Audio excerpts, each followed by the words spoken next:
Coming up on Mountain News this morning, crews in Bell County spent their Wednesday preparing for the possibility of overnight flash flooding.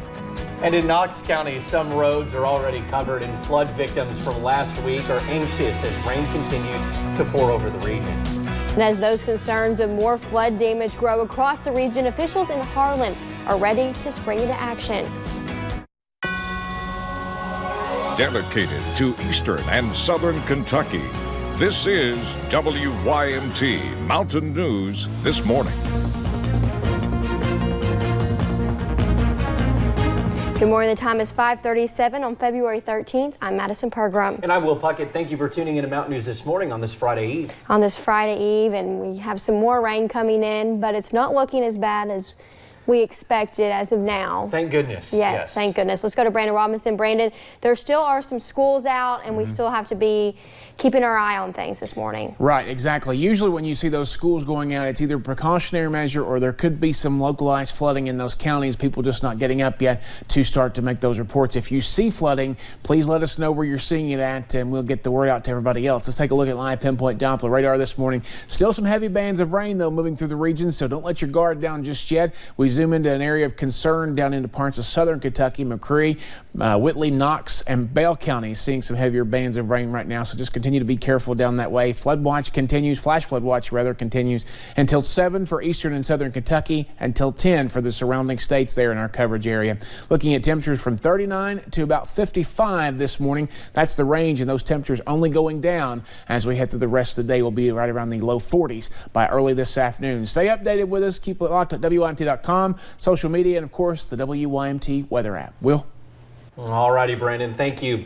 Well, over in Knox County, some roads are still covered, and flood victims from last week are anxious as rain continues to pour over the region. WYMT's Lacey Roberts talked to rescue coordinators and those who say they just want to be prepared.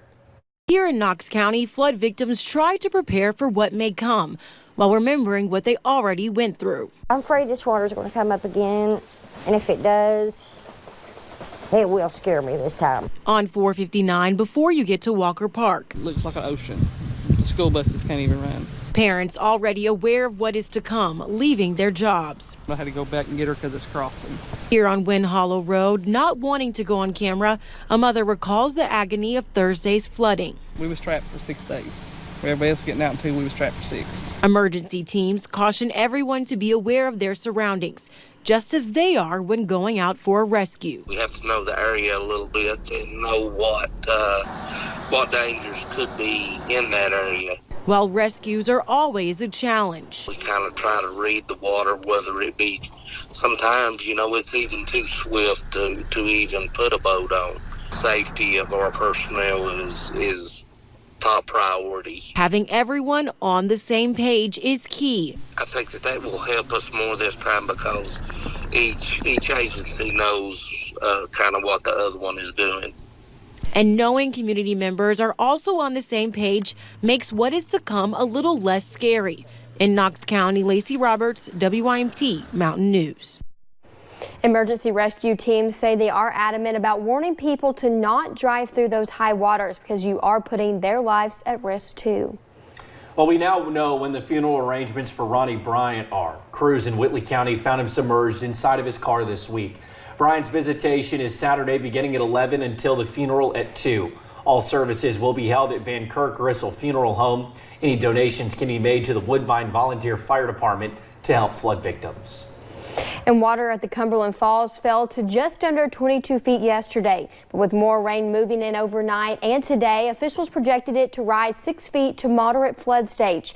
With flooding issues along the river, Whitley County Emergency Manager Danny Moses says people need to keep a close eye on flooded roads.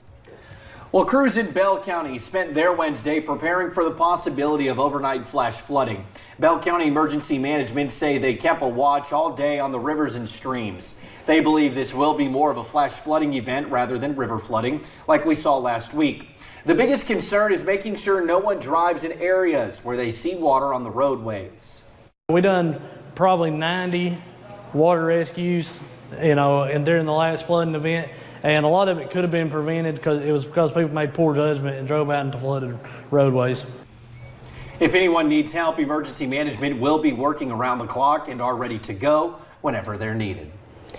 And thousands across the region are waiting to see what damage this rain brings. Yesterday, we caught up with officials in Harlan who are ready to spring into action. The American Red Cross has set up their home base in Harlan County Courthouse. They are helping Harlan, Knox, Bell, and Whitley counties. They have been doing damage assessments and passing out emergency supplies in the affected areas. All we can do is try to provide the best resources that we can, give them that initial assistance, that immediate assistance, so that they can start taking those steps towards recovery in the future. The shelters will be reopened when they see a need, and the shelter in Harlan is at the Harlan Baptist Church. There is another shelter on standby at the National Guard in Williamsburg. A Lexington church is stepping up to help flood victims in Harlan County, and it is not the first time they have answered the mission to serve the area. Heritage Baptist Church is collecting all kinds of supplies. You might remember they helped during the Black Jewel protest. They have joined the group with love from Harlan. The donations will be brought to Eastern Kentucky this weekend. And take a look at this map. We want to make sure you know that the American Red Cross has 2 shelters on standby as this rain continues. The first is in the city of Harlan at the Harlan Baptist Church. That's at 120 West Mound Street. The second shelter is located in Whitley County at the National Guard Depot at 215 Hurricane Hollow Road in Williamsburg. Anyone in need of a shelter can call the Red Cross hotline at 859-428-8345. You can also call 1-800-RED-CROSS.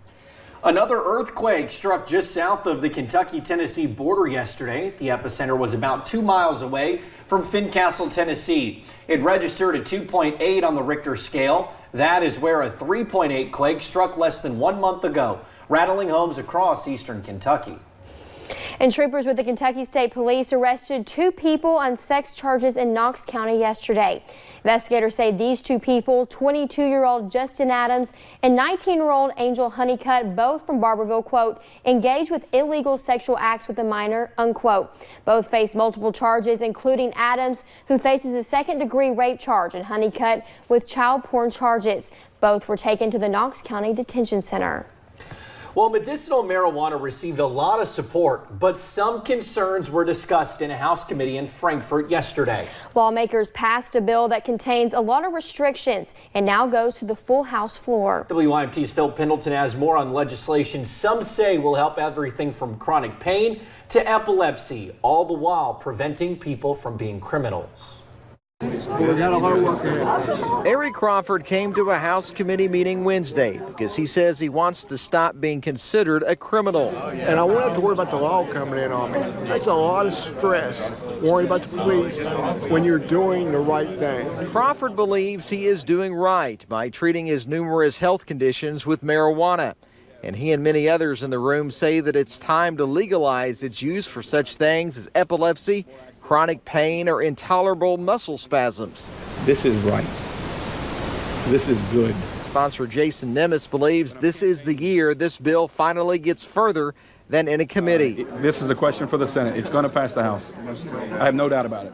The bill would set up numerous rules and regulations. In fact, the legal documents for this bill are 160 pages long. Users of marijuana smoke it, but not if this bill passes. If you smoke marijuana, you smoke cannabis, even with the card, it's a violation of the law. The bill sailed through the committee 17-1, and 1 lawmaker passed. I think that we don't have clear answers to the indications. We don't clearly know how to dose this medication. It's not a medication yet, but I'm sure that there are medicinal properties. And I think that we just need a little bit more clarity. If the bill gets through the Senate, Governor Beshear says he'll sign it. I believe that it is needed, especially for chronic pain patients that shouldn't be getting the large doses and multiple prescriptions of opioids. In Frankfort, Phil Pendleton, WYMT Mountain News. Now, the sponsor says there are expected to be floor amendments dealing with usage in terms of impairment concerns while driving a vehicle. Last night was the kickoff of Survivor Season 40, Winners at War. We talked to an Eastern Kentucky native who's competing again. The rain chances will begin to wind down in a few hours and some drier days are ahead. I have the latest 7-day forecast in about 3 minutes.